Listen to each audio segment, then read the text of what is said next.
Okay, well, hello, and welcome to another episode of the Imperfect Men's Club podcast. My name is Mark Aylward, and I'm here as always with my good friend, colleague, and co-host Jim Gurley.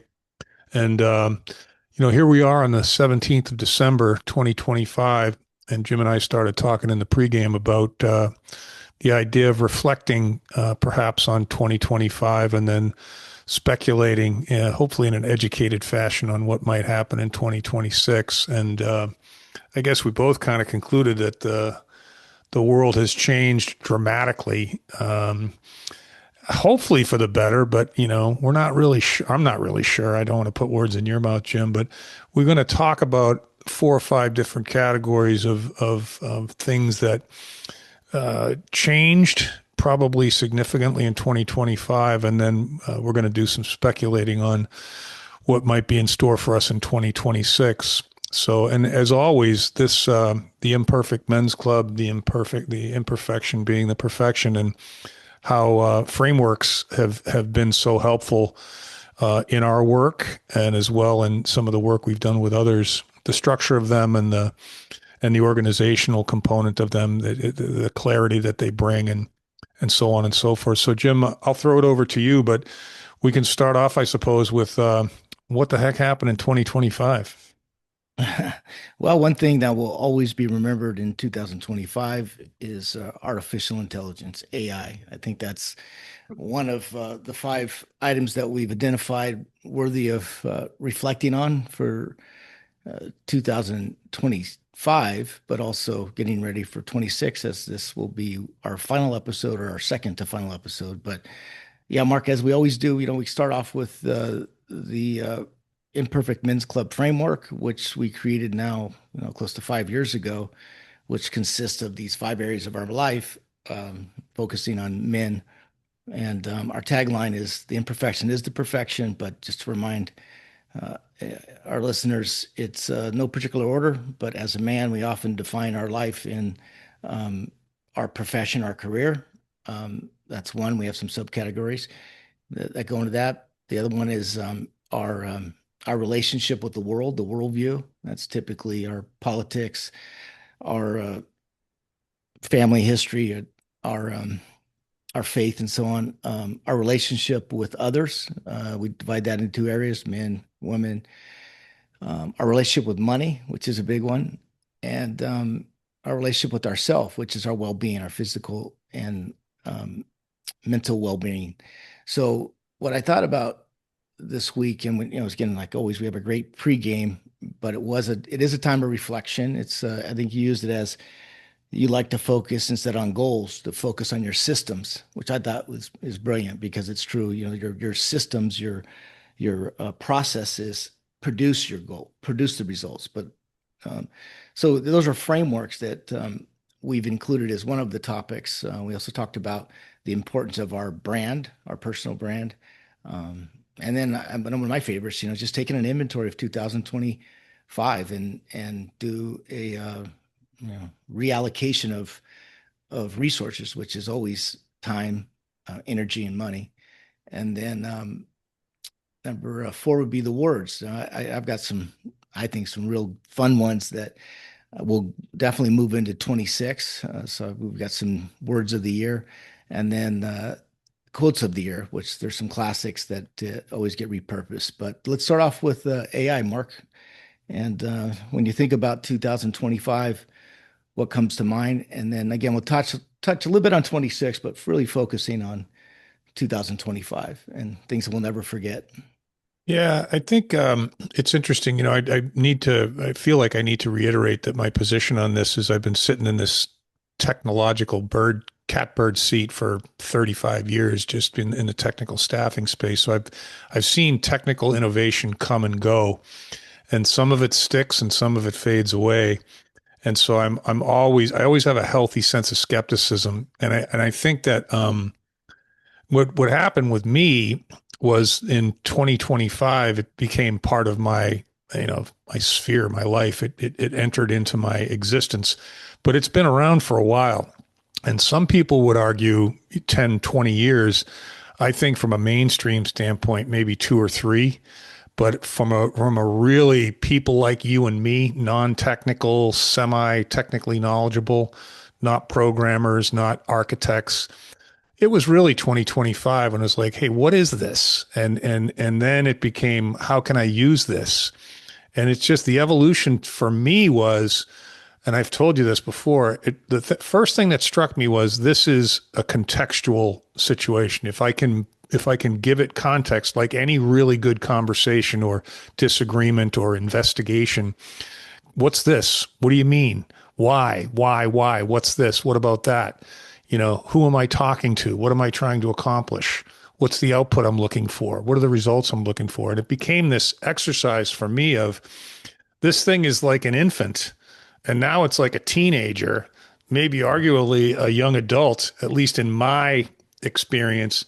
And I have bought into the idea that this is going to be here and I can use it, I can take advantage of it, or I can let it take advantage of me. And Yep. I'm interested to see what happens in 2026. But the speed of innovation is pretty astounding. But when I map it out against some of the other things that I've watched over the years, it's not that different. It's just bigger and faster. So, but Yeah. I'm bought in. I don't know about you, Jim. Yeah, Mark. Yeah, something you said is worthy of expanding on because this is a relationship with a technology, an interactive relationship with as a person that these agents will get to know us and they'll be able to do things for us that we were are just unthinkable. So I really value the way that you framed it as in that this is something it's like training a child or even a dog. As time goes on, it will have a relationship. You have a relationship with it, which I think is really cool. Something else I'm going to talk about this because I was as I mentioned in the pregame, I was at a AI conference all day last Friday, and it was a probably one of the biggest ones of its kind in the world because there's everybody was there from Stanford, Berkeley, all the AI um, so-called experts and so on. But anyway, the real takeaway, and I've been to many of these, so this is nothing new because it's related to a technology project I'm doing. The in conversations, I did a talk for my industry about AI, and the first thing I do is everybody's afraid of it as it's going to change the world in a bad way. But machines have always changed the world, right? Hmm. So this is nothing new. The machine is a part of human evolution. This is by far is going to have the greatest impact on humanity than ever before.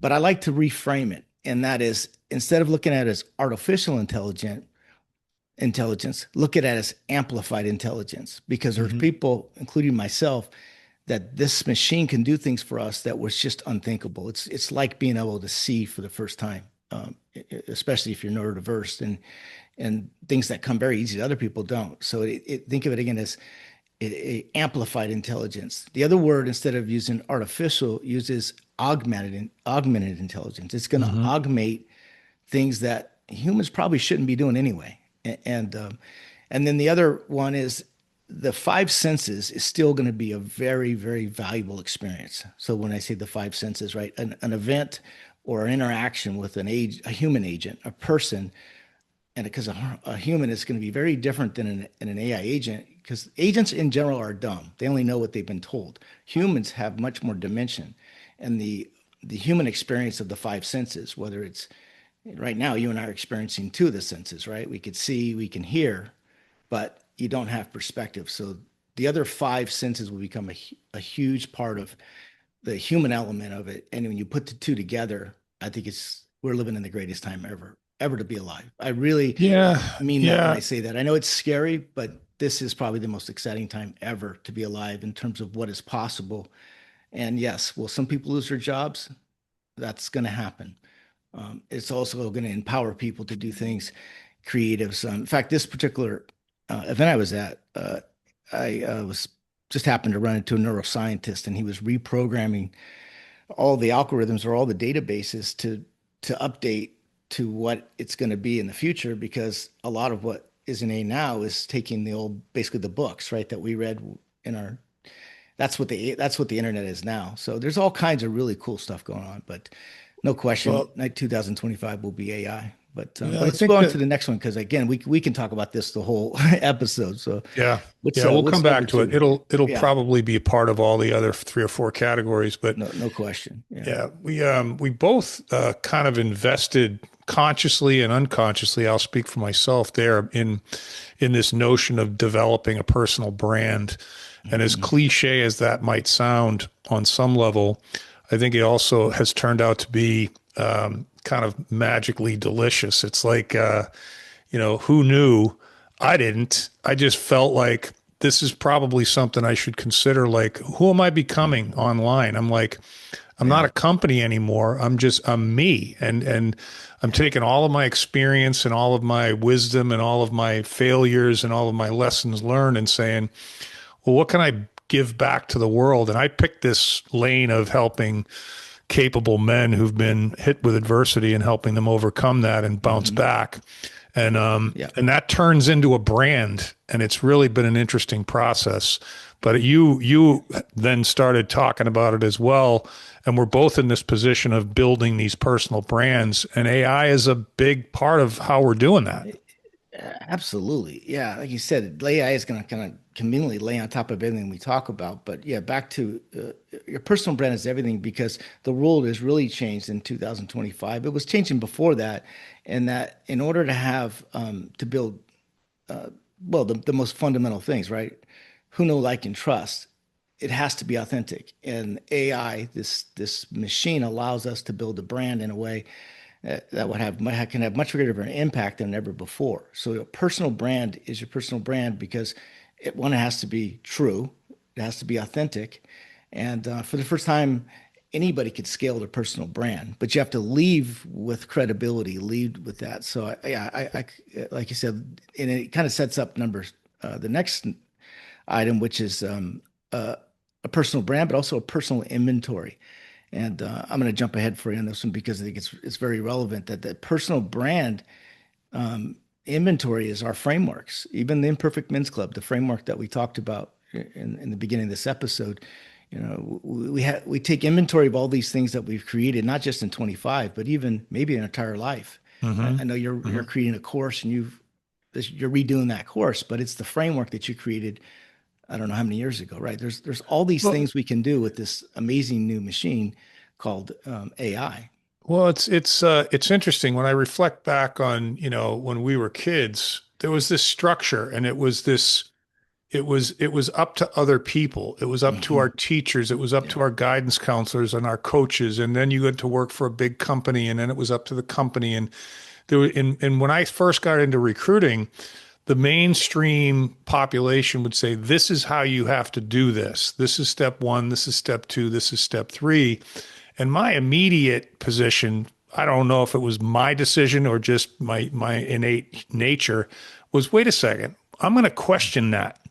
And now we're in a position where everyone can question everything. And it's almost expected of us to question everything. Mhm. And the people that are still lost in this position where the rules are up to someone else to define, I think they're becoming the minority. And that's a really fascinating thing for me because I've been a contrarian most of my life. I've questioned everything from the time I was a kid because my dad taught me to do that about my faith. You've heard my story Mhm. about that before.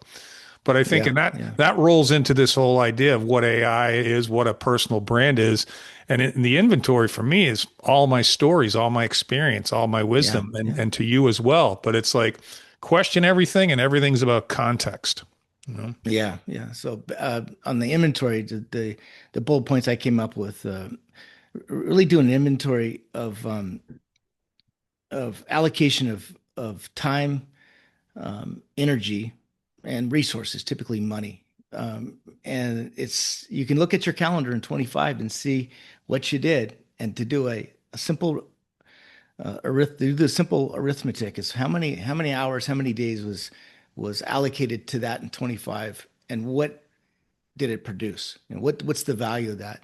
But I say personal because not all of it is valuable, right? And not to No, repeat that in 2026. no, But yeah. here's a couple of the other ones. I think we talked about this last week a little bit about gratitude letters. The gratitude letter is basically a thank you letter to somebody, to a person, and that's with gratitude and with appreciation for something that they did. So I think that that's something really important as far as taking inventory. And it can go back, like last week was way back to my father's life, but it could be anybody. So that's something I want to continue as far as No, that. it's And it's a great thing to do. I think it's part of it is our age. I mean, people passing away, people getting ill, things, this whole notion of impermanence that we talked about, a yeah, couple of we'll get weeks to ago, that. which is nothing lasts forever. And I think once you start to realize that that's a reality, at least for me, my level of appreciation for some of these things starts to go through the roof, and gratitude is part of appreciation for me. But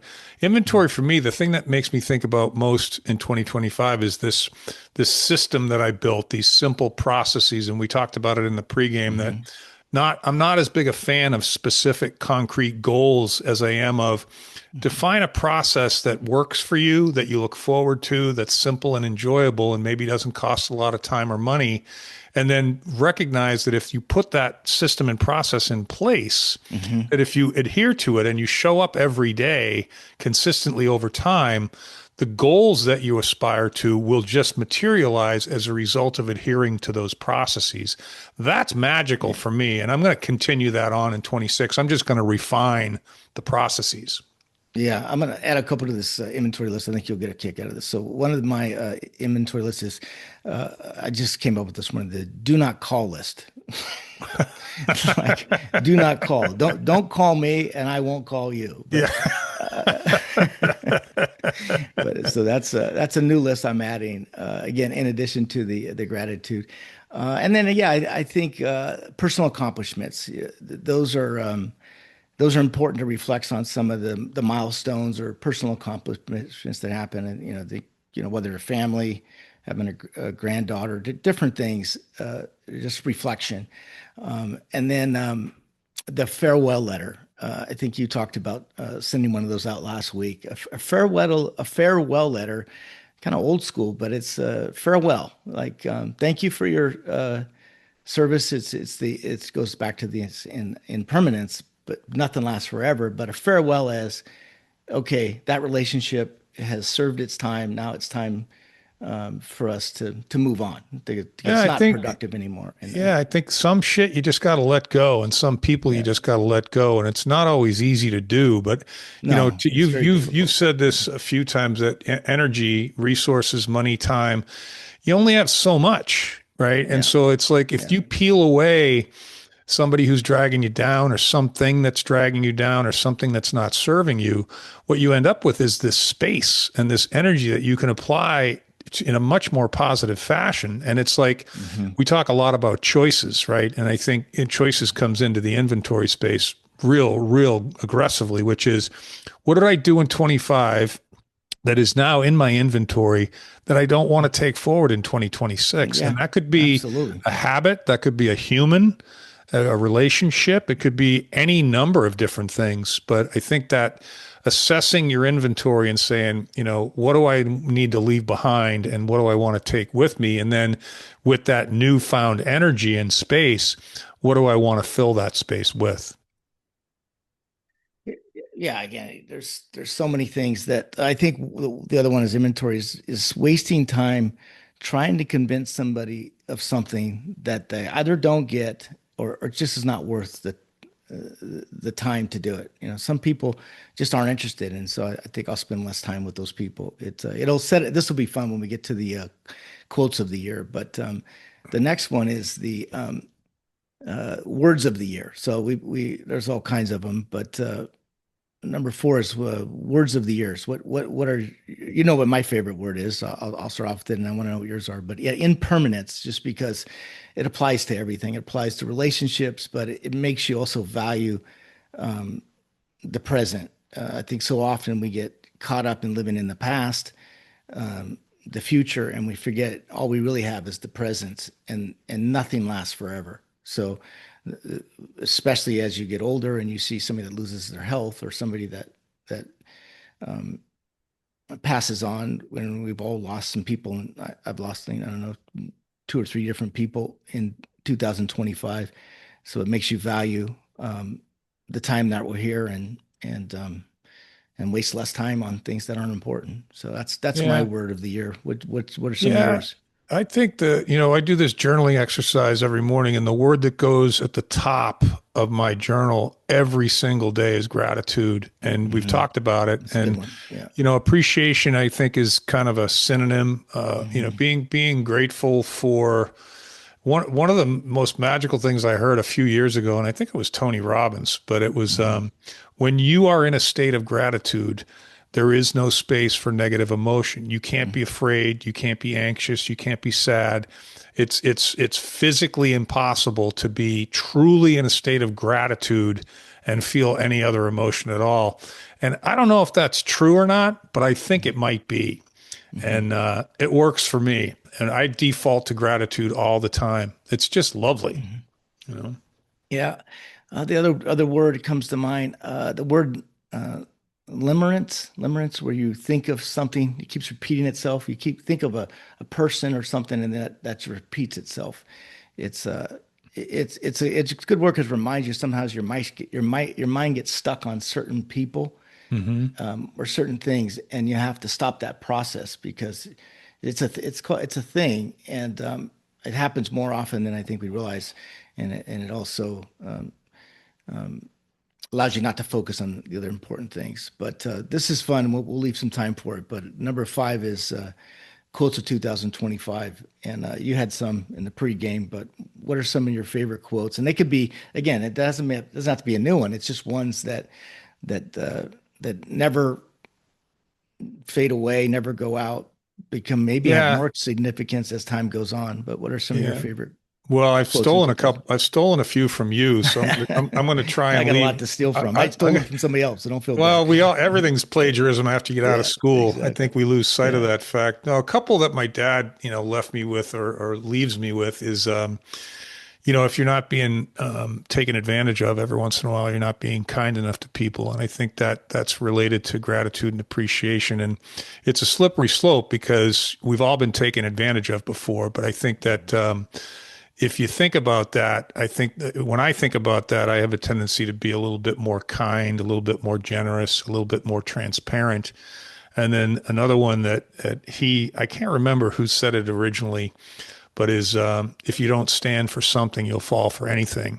And I think that's a Mhm. really, standing for something, having values and living in alignment with those values. I think that's a shortcut to happiness. It doesn't guarantee it, but if you are honest with yourself about what your values are, and then you live and you do and you act and you talk in alignment with those values, it's kind of tough not to be happy most of the time. That's been my experience. So those are a couple of quotes that I like.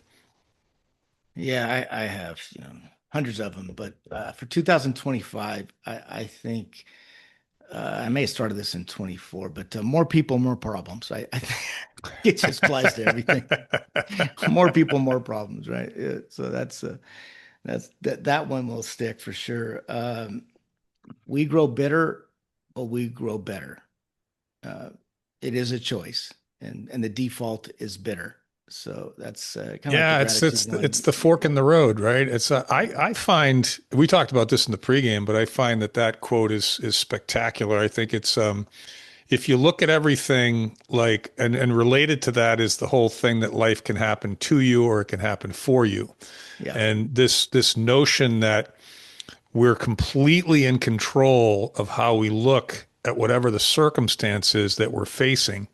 And this farewell situation that I was talking to you about was I got a reaction to that I could have very easily personalized and gotten angry about, but for some Mhm. reason I took the objective feedback from it and I dismissed the emotion of it because the emotion of it was in fact just my assumption about what the emotion was. I can't validate Mhm. whether that was truly the intention of the emotion or not, or whether that was Mhm. my misinterpretation of it. So I dismissed it, and it was pretty cool that I dismissed it because what I did was I took the objective constructive criticism, which there was some, and I said, I'm going to apply that to my life, to my situation. but my interpretation of the dismissive nature or the snarky nature or whatever it was that I interpreted that to be, I just let it go. And Mhm. I was kind of proud of that because I'm not always able to do that. Sometimes I personalize stuff. Yeah. So this is my 26 because I just came up with it this morning, but say less, do more. Mm, Uh, yeah. I Yeah. like that because it's what you do, it's not what you say. And say less and just do more, right? You don't need to share your dreams and your visions and all that stuff with people. Just go do it and let it Yeah, speak for I heard, itself. I think I shared this with you before weeks ago, but I heard Elon Musk talking about that. And he was like, you want to buy a new car? Don't tell anybody, Yeah, right? You get a promotion? Don't tell anybody, just do you it. know? Yeah. And it's just, it made me think. And it was just like, yeah, and that's definitely not my nature. My nature is to go blah. I wear my emotions on my sleeve. And although that does make me who I am, and a lot of people appreciate that, it also has gotten me in trouble before. But I think I'm stuck with that, Jim. I've wrestled with that my whole life, and I've gone, well, why don't you just stop talking as much? And I'm like, yeah, I can't do that. Yeah. Yeah, and another classic is 90% of life is just showing up. We talked about this Yeah. podcast. And yeah, we weren't so good at it in the beginning, but yeah, we show up every Wednesday. We do it. Sometimes they're good, sometimes they're not. But 90% of life is just showing up. It's hard to show up. It's You hard know, to show there's, up all the time. It's hard to show up on time. It's hard to show up prepared. But just by showing up, you just became part of the 80, the 20%. Of yeah, I think that, and I think we both learned that among other things through sports because, Mhm. sports, especially team sports, there's so many life lessons in there. And I think that, if we kind of gravitate into, okay, let's speculate a little bit on 2026 before we wrap up in the next 10 minutes or so. I think AI is here to stay for sure. I think it's a contextual game. I think that I've said to you before, I think the variables to me are our capacity for energy and regulatory decisions that Mhm. are made. Because But this, staying on this, we're talking about quotes right now, right? So well, I shifted to yeah. 26. I went back up to the top. I'll go anywhere you want to go, but Oh no, yeah. But so just to wrap up on some of the quotes for 2025, but yeah, you got a again, million it's of those. not. I had like three. I know that's why I'm saying we don't have that much time. We only got a couple of minutes, but it's not what happens to you; it's how you respond when it happens to you, right? Yeah. I think it's still the classic. That's your life. It's things are going to happen, so it's how you Hmm. respond to happens to you. But Yep. but it's not what. Don't let it define you. Let it refine you. Is kind of my added um, Well, you like tagline to that. that. You like that one. Don't wish it were easier. Wish you were better. Yeah, yeah. Yeah. I love that. Yeah, yeah. That's the also the one reminder is when it's hard for a reason, and Hmm. you could wish it was easier, or you can wish you were better, and then you get back to work and you make it better. But yeah, again, I think the other one we did a podcast on this one was this season, but I like I don't know. Recently came back to me about be referable, be reliable, and be resourceful. Uh, Hmm. and that was an episode we did, just kind of reflecting on that. The importance of being referable. Was somebody refers you because they know based on their past experiences, you're reliable and you're resourceful, meaning you figure it out. When you don't have the answers, you go and find the answers. And I appreciate people like that, other than people that just complain or don't do the work, the Yeah. preparation. Yeah. Yeah. Being referable was a big part of my career, referring and yours as well. Anybody who's in sales, referrals is a part of what you do. And there's trust there. I know he's going to show up. There's consistency there. There's transparency there. Being referable is a gift. It's a talent. You know, Yeah. I think Yeah. to go back into the words thing for 2026, Jim, I think that all of the self phrases that you've come up with, that we've come up with, those are going to be part of our world in 2026. There's almost nothing that I touch professionally and personally that doesn't involve some consideration of self-awareness and self-reflection. And Mhm. those are great. I guess those are phrases, but words together. Yeah, the self reflection. That's a good way. That's a good ending episode word. Well, self awareness, because that's part of our Imperfect Men's Club podcast framework. It's in the center. It's the self hyphen self awareness, self reflection, self forgiveness. You know, there's an endless amount of selves, but it's a nice way to wrap up Well, this I'm gonna episode. I'm gonna blast a couple of seconds of just finishing up that 2026. I think the inventory thing, as we said, in 2026 for me is going to be what am I leaving behind and what am I taking with me? Because Hmm. I'm not taking everything with me. I Yeah. learned a lot. I like to think I have an open mind and I can learn from anybody. And Hmm. I like to practice that. I think the personal branding piece, I'm going all in. And you are, I'm sure you are too. I can tell by just talking to you, Hmm. whatever that might mean. And then Hmm. AI to me is in 2026 is again, it's a contextual game. I'm definitely going to be using it every day. I'm not going to make too many assumptions about it, and I'm very intrigued by what I referred to earlier, which is this issue of regulation and energy. I think those are. I don't think everybody that thinks they know what's going to happen with AI knows what's going to happen with AI because I don't think anybody does because I think it's this Star Trek like vision into the future, Hmm. and people are But it's not speculating something about. you or I are going to change or impact. No, That's a much bigger problem that we may have very to zero impact on. But anyway, Mark, I get it's a good one. I'm glad we had some time to reflect on 25, and I think we may get one more in next week, but we'll see how that goes. If not, Merry Christmas, and Happy New Year's to you. to you as well, Jim. Thanks, man.